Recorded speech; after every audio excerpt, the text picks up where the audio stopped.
भगवत गीता अध्याय 10। भगवान श्री कृष्णचंद्र जी बोले, हे महाभाव, फिर भी मेरे परम रहस्य और प्रभाव युक्त वचन श्रवण कर, जो कि मैं तुझ अतिशय प्रेम रखने वाले के लिए हित की इच्छा से कहूँगा। हे अर्जुन, मेरी उत्पत्ति को अर्थात विभूति सहित लीला से प्रकट होने को न देवता लोग जानते हैं और न महर्षि जन ही जानते हैं, क्योंकि मैं सब प्रकार से देवताओं और महर्षियों का भी आदि कारण हूँ, जो मेरे को अजन्मा अर्थात वास्तव में जन्म रहित और अनादि तथा लोकों का महान ईश्वर से तत्व जानता है। वह मनुष्यों में ज्ञानवान पुरुष संपूर्ण पापों से मुक्त हो जाता है। हे अर्जुन, निश्चय करने की शक्ति एवं तत्व ज्ञान और अमूर्तता, क्षमा, सत्य तथा इंद्रियों का वश में करना और मन का निग्रह तथा सुख दुख, उत्पत्ति और प्रलय एवं भय और अभय भी, तथा अहिंसा, समता, संतोष, तप, दान, कीर्ति और अपकीर्ति, ऐसे यह प्राणियों के नाना प्रकार के भाव मेरे से ही होते हैं। हे अर्जुन, 7 तो महर्षि जन और 4 उनमें भी पूर्व में होने वाले सनकादि तथा स्वयंभू आदि 14 मनु, यह मेरे में भाव वाले सबके सब मेरे में संकल्प से उत्पन्न हुए हैं, कि जिनकी संसार में यह संपूर्ण प्रजा है। जो पुरुष इस मेरी परमेश्वर रूप विभूति को और योग शक्ति को तत्व से जानता है, वह पुरुष निश्चल ध्यान योग द्वारा मेरे में ही एक ही भाव से स्थित होता है। इसमें कुछ भी संयम नहीं है। मैं वासुदेव ही संपूर्ण जगत की उत्पत्ति का कारण हूँ और मेरे से ही सब जगत चेष्टा करता है। इस प्रकार तत्व से समझकर श्रद्धा और भक्ति से युक्त हुए बुद्धिमान भक्तजन मुझ परमेश्वर को ही निरंतर भजते हैं। वे निरंतर मेरे में मन लगाने वाले और मेरे में ही प्राणों को अर्पण करने वाले भक्तजन सदा ही मेरी भक्ति की चर्चा के द्वारा आपस में मेरे प्रभाव को जानते हुए तथा गुण और प्रभाव सहित मेरा कथन करते हुए ही संतुष्ट होते हैं और मुझ वासुदेव में ही निरंतर रमण करते हैं। उन निरंतर मेरे ध्यान में लगे हुए और प्रेम पूर्वक भजने वाले भक्तों को मैं वह तत्व ज्ञान रूप योग देता हूँ, कि जिसे वे मेरे को ही प्राप्त होते हैं। हे अर्जुन, उनके ऊपर अनुग्रह करने के लिए ही मैं स्वयं उनके अंतकरण में एक ही भाव से स्थित हुआ। अज्ञान से उत्पन्न हुए अंधकार को प्रकाशमय तत्व ज्ञान रूप दीपक द्वारा करता हूँ। इस प्रकार भगवान के वचनों को सुनकर अर्जुन बोले, हे भगवान, आप परम ब्रह्मा और परम धाम एवं परम पवित्र हैं, क्योंकि आपको सब ऋषिजन सनातन दिव्य पुरुष एवं देवों का भी अधिदेव अजन्मा और सर्वव्यापी कहते हैं। वैसे ही देव ऋषि नारद तथा असित और देव ऋषि तथा महर्षि व्यास और स्वयं आप भी मेरे प्रति कहते हैं। हे केशव, जो कुछ भी मेरे प्रति आप कहते हैं, इस समस्त को मैं सत्य मानता हूँ। हे भगवान, आपके लीलामय स्वरूप को न दानव जानते हैं और न देवता ही जानते हैं। हे भूतों को उत्पन्न करने वाले, हे भूतों के ईश्वर, हे देवों के देव, हे जगत के स्वामी, हे पुरुषोत्तम, आप स्वयं ही अपने से आपको जानते हैं। इसलिए हे भगवान, आप ही उन अपनी दिव्य विभूतियों को संपूर्णता से कहने के लिए योग्य हैं, कि जिन विभूतियों के द्वारा इन सब लोगों का व्याप्त करके स्थित है। हे योगेश्वर, मैं किस प्रकार निरंतर चिंतन करता हुआ आपको जानूं, और हे भगवान, आप किन किन भावों में मेरे द्वारा चिंतन करने योग्य हैं। हे जनार्दन, अपनी योग शक्ति को और परमेश्वर रूप विभूति को फिर भी विस्तार पूर्वक कहिए, क्योंकि आपके अमृतमय वचनों को सुनते हुए मेरी तृप्ति नहीं होती है, अर्थात सुनने की उत्कंठा बनी रहती है। इस प्रकार अर्जुन के पूछने पर श्री कृष्ण भगवान बोले, हे कुरुश्रेष्ठ, अब मैं तेरे लिए अपनी दिव्य विभूतियों को प्रधानता से कहूंगा, क्योंकि मेरे विस्तार का अंत नहीं है। हे अर्जुन, मैं सब भूतों के हृदय में स्थित सबका आत्मा हूँ तथा संपूर्ण भूतों का आदि, मध्य और अंत भी मैं ही हूँ। हे अर्जुन, मैं अदिति के 12 पुत्रों में विष्णु अर्थात वामन अवतार और ज्योतियों में किरणों वाला सूर्य हूँ तथा मैं 49 वायु देवताओं में मरीचि नामक वायु देवता और नक्षत्रों में नक्षत्रों का अधिपति चंद्रमा हूँ। मैं वेदों में सामवेद हूँ, देवों में इंद्र हूँ और इंद्रियों में मन हूँ, भूत प्राणियों में चेतना अर्थात ज्ञान शक्ति हूँ। मैं 11 रुद्रों में शंकर हूँ, यक्ष तथा राक्षसों में धन का स्वामी कुबेर हूँ और मैं 8 वस्तुओं में अग्नि हूँ तथा शिखर वाले पर्वतों में सुमेरु पर्वत हूँ।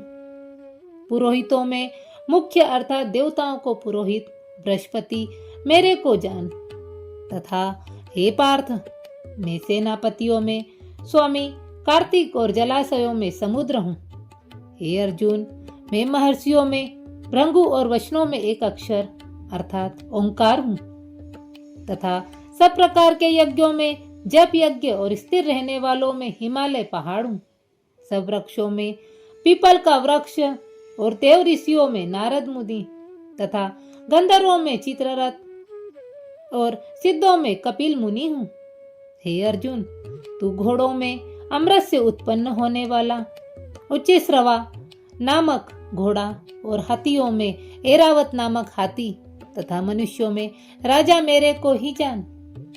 हे अर्जुन, मैं शास्त्रों में व्रज और गौओं में कामधेनु हूँ और शास्त्रों की रीति से संतान की उत्पत्ति का हेतु कामदेव हूँ। सर्पों में सर्पराज वासुकी हूँ। मैं नागों में शेषनाग और जलचरों में उनका अधिपति वरुण देवता हूँ और पितरों में अरियमा नामक पितरेश्वर तथा शासन करने वालों में यमराज मैं हूँ। हे अर्जुन, मैं दैत्यों में प्रहलाद और गिनती करने वालों में समय तथा पशुओं में मृगराज सिंह और पक्षियों में गरुड़ मैं ही हूँ।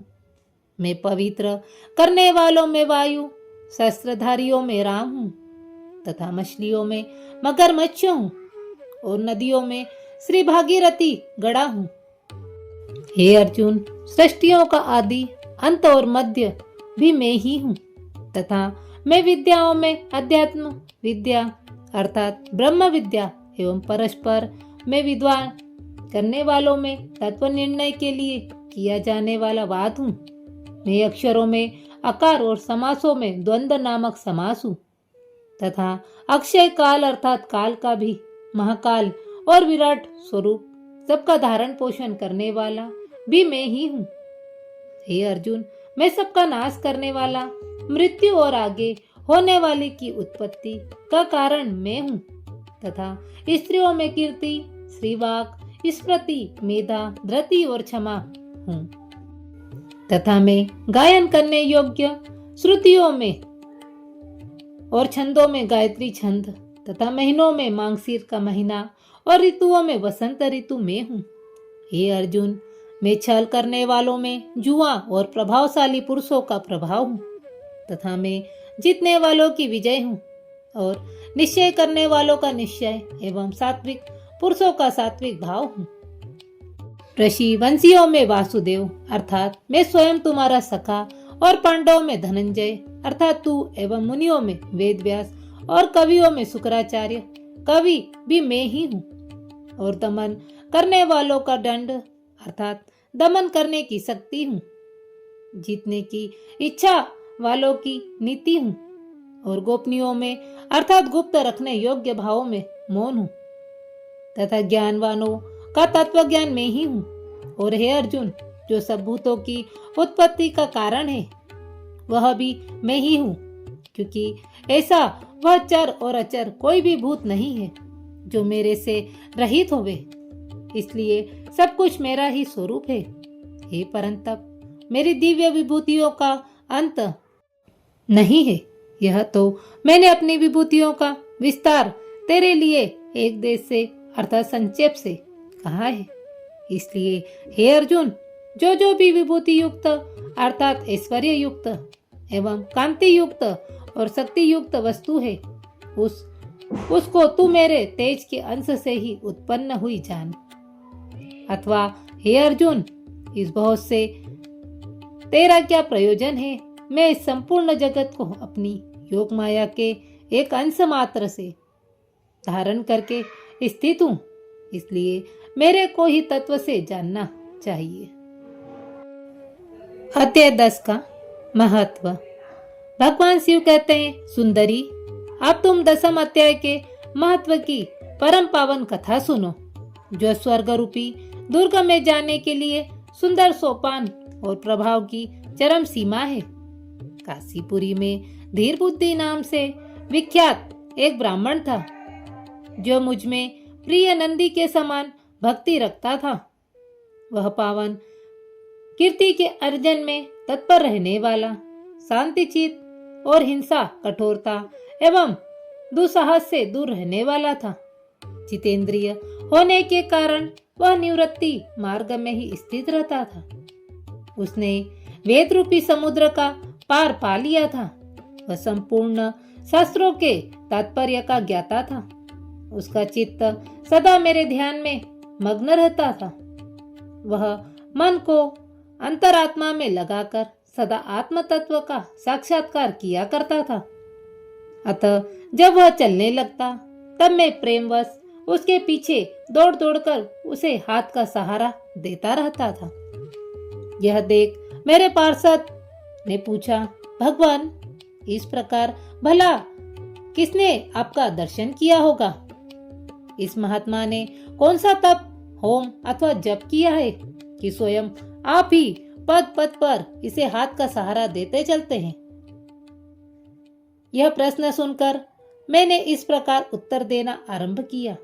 एक समय की बात है, कैलाश पर्वत के पार्श्व भाग में पुनांग वन के भीतर चंद्रमा की अमृतमयी किरणों से धुली हुई भूमि में एक वेदी का आश्रय लेकर मैं बैठा हुआ था। मेरे बैठने के क्षण भर बाद ही सहसा बड़े जोर की आंधी उठी। वहां के वृक्षों की शाखाएं नीचे ऊपर होकर आपस में टकराने लगी। कितनी ही टहनियां टूट टूट कर बिखर गईं। पर्वत की अविचल छाया भी हिलने लगी। इसके बाद वहां महान भयंकर शब्द हुआ, जिससे पर्वत की कंदराएं प्रतिध्वनि हो उठी। तदंतर आकाश से कोई विशाल पक्षी उतरा, जिसकी कांति काले मेघ के समान थी। वह कंजल की राशि, अंधकार के समूह अथवा पंख कटे हुए काले पर्वत सा जान पड़ता था। पैरों से पृथ्वी का सहारा लेकर उस पक्षी ने मुझे प्रणाम किया और एक सुंदर नवीन कमल मेरे चरणों में रखकर स्पष्ट वाणी में स्तुति करनी आरंभ की। पक्षी बोला, देव, आपकी जय हो। आप चिंतानंदमयी सुधा के सागर तथा जगत के पालन है तथा श्रद्धावना से युक्त एवं अनाशक्ति की लहरों से उल्लखित है। आपके वैभव का कोई अंत नहीं है। आपकी जय हो। अश्वदेव, वासना से परिपूर्ण बुद्धि के द्वारा आप त्रिविध मलों से रहित हैं। आप जितेंद्रिय भक्तों के अधीन रहते हैं तथा ध्यान में आपका स्वरूप का साक्षात्कार होता है। आप अविद्यामय, उपाधि से रहित, नित्य मुक्त, निराकार, निरामय, असीम, अहंकार शून्य, आवरण रहित और निर्गुण है। आपके चरण कमल शरणागत भक्तों की रक्षा करने में प्रवीण है। अपने भयंकर ललाट रूपी महासर्प की विष ज्वाला से आपने कामदेव को भस्म किया है। आपकी जय हो। आप प्रत्यक्ष आदि प्राणों मानों से दूर होते हुए भी प्रमाण्य स्वरूप है। आपको बार बार नमस्कार है। चैतन्य के स्वामी तथा त्रिभुवनधारी आपको प्रमाण है। मैं श्रेष्ठ योगियों द्वारा चुंबित आपके उन चरण कमलों की वंदना करता हूँ जो अपार भव पाप के समुद्र से पार उतारने में अद्भुत शक्तिशाली है। महादेव साक्षात बृहस्पति भी आपकी स्तुति करने की दृष्टता नहीं कर सकते। सहस्त्र मुखों वाले नागराज से इसमें भी इतनी चातुरी नहीं की वे आपके गुणों का वर्णन करें। फिर मेरे जैसे छोटी बुद्धि वाले पक्षी की तो बिसात ही क्या। उस पक्षी के द्वारा किए हुए इस स्तोत्र को सुनकर मैंने उससे पूछा, वियदम तुम कौन हो, कहां से आए हो? तुम्हारी आकृति तो हंस जैसी है मगर रंग कोए मिला है। तुम जैसी प्रयोजन को लेकर यहाँ आए हो उसे बताओ। पक्षी बोला, देवेश मुझे ब्रह्मा जी का हंस जानिए। धूजर्जटे जिस कर्म से मेरे शरीर में इस समय कालिमा आ गई है उसे सुनिए प्रभु। यद्यपि आप सर्वज्ञ है तथा आपसे कोई भी बात छिपी नहीं है, तथापि यदि आप पूछते हैं तो बतलाता हूँ। सौराष्ट्र सूरत नगर के पास एक सुंदर सरोवर है जिसमें कमल लहलहाते रहते हैं। उसी में से बाल चंद्रमा के टुकड़े जैसे श्वेत मृणालोक के ग्रास लेकर मैं बड़ी तीव्र गति से आकाश में उड़ रहा था। उड़ते उड़ते सहसा वहां से पृथ्वी पर गिर पड़ा। जब होश में आया और अपने गिरने का कोई कारण न देख सका तो मन ही मन सोचने लगा, अहो ये मुझ पर क्या आ पड़ा। आज मेरा पतन कैसे हो गया। पके हुए कपूर के समान मेरे स्वत शरीर में यह कालिमा कैसे आ गई। इस प्रकार विस्मित होकर मैं भी विचार ही कर रहा था कि उस पोखरे के कमलों से मुझे ऐसी वाणी सुनाई दी, हंस उठो, मैं तुम्हारे गिरने और काले होने का कारण बताती हूँ। तब मैं उठकर सरोवर के बीच में गया और वहां 5 कमलों से युक्त एक सुंदर कमलनी को देखा। उसको प्रणाम करके मैंने प्रदक्षिणा की और अपने पतन का सारा कारण पूछा। कमलनी बोली, कल हंस तुम आकाश मार्ग से मुझे लांग कर गए हो। उसी पातक के परिणाम स्वरूप तुम्हें पृथ्वी पर गिरना पड़ा है तथा उसी के कारण तुम्हारे शरीर में कालिमा दिखाई देती है। तुम्हें गिरा देख मेरे हृदय में दया भर आई और जब मैं इस मध्यम कमल के द्वारा बोलने लगी हूँ उस समय मेरे मुख से निकली हुई सुगंध को सुनकर 60,000 भंवरे स्वर्गलोक को प्राप्त हो गए हैं। हे पक्षीराज, जिस कारण मुझ में इतना वैभव ऐसा प्रभाव आया है उसे बतलाती हूँ, सुनो। इस जन्म से पहले तीसरे जन्म में मैं पृथ्वी पर एक ब्राह्मण की कन्या के रूप में उत्पन्न हुई थी। उस समय मेरा नाम सरोज वंदना था। मैं गुरुजनों की सेवा करती हुई सदा एकमात्र पतिव्रत के पालन में तत्पर रहती थी। एक दिन की बात है, मैं एक मैना को पढ़ा रही थी। इससे पति सेवा में कुछ विलंब हो गया। इससे पति देवता कुपित हो गए और मुझे शाप दिया, पापिनी तू मैना हो जा।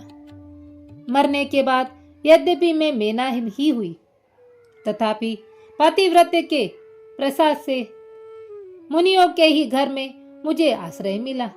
किसी मुनि कन्या ने मेरा पालन पोषण किया।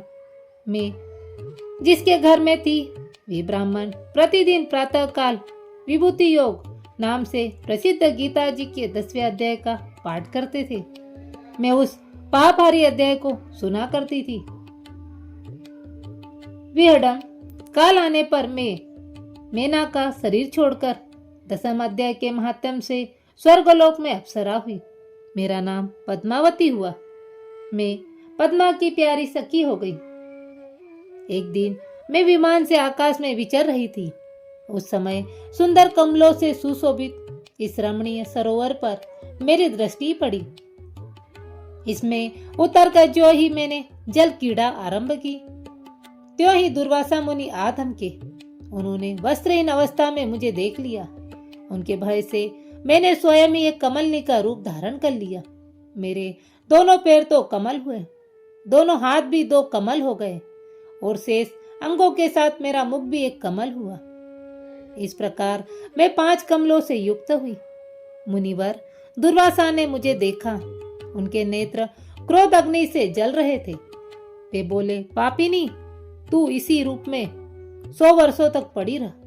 यह साप देकर वे क्षण भर में अंतर ध्यान हो गए। कमलनी होने पर भी विभूति योग अध्याय के माध्यम से मेरी वाणी लुप्त नहीं हुई है। मुझे लांघने मात्र के अपराध से तुम पृथ्वी पर गिरे पड़े हो। पक्षीराज, यहाँ खड़े हुए तुम्हारे सामने ही आज मेरे साप की निवृत्ति हो रही है, क्योंकि आज 100 वर्ष पूरे हो गए। मेरे द्वारा गाए जाते हुए उस उत्तम अध्याय को तुम भी सुन लो। उसके श्रवण मात्र से तुम भी आज ही मुक्त हो जाओगे। यूं कहकर पद्मिनी ने अपनी स्पष्ट एवं सुंदर वाणी में 10वें अध्याय का पाठ किया और मुक्त हो गई। उसे सुनने के बाद उसी के दिए हुए इस उत्तम कमल को लाकर मैंने आपको अर्पण किया है। इतनी कथा सुनकर उस पक्षी ने अपना शरीर त्याग दिया। यह एक अद्भुत सी घटना हुई। वही पक्षी अब 10वें अध्याय के प्रभाव से ब्राह्मण कुल में उत्पन्न हुआ है। जन्म से ही अभ्यास होने के कारण शेषावस्था से ही इसके मुख से सदा गीता जी के 10वें अध्याय का उच्चारण हुआ करता है। 10वें अध्याय के अर्थ चिंतन का यह परिणाम हुआ है कि यह सब भूतों में स्थित शंख चक्रधारी भगवान विष्णु का सदा ही दर्शन करता रहता है। इसकी स्नेहपूर्ण दृष्टि जब किसी देहधारी के शरीर पर पड़ जाती है, तब वह चाहे शराबी और ब्रह्म हत्यारा ही क्यों न हो, मुक्त हो जाता है तथा पूर्व जन्म में अभ्यास किए हुए 10वें अध्याय के महत्तम से इसको दुर्लभ तत्व ज्ञान प्राप्त है तथा इसने जीव मुक्ति भी पा ली है। अतः जब यह रास्ता चलने लगता है तो मैं इसे हाथ का सहारा दिए रहता हूँ। यह सब 10वें अध्याय की ही महा महिमा है। पार्वती, इस प्रकार मैंने रड्डी रीति के सामने जो पाप नाशक तथा कथा कही थी, वही यहाँ तुमसे भी कही है। नर और या नारी अथवा कोई भी क्यों न हो, इस 10वें अध्याय के श्रवण मात्र से उसे सब आश्रमों के पालन का फल प्राप्त होता है।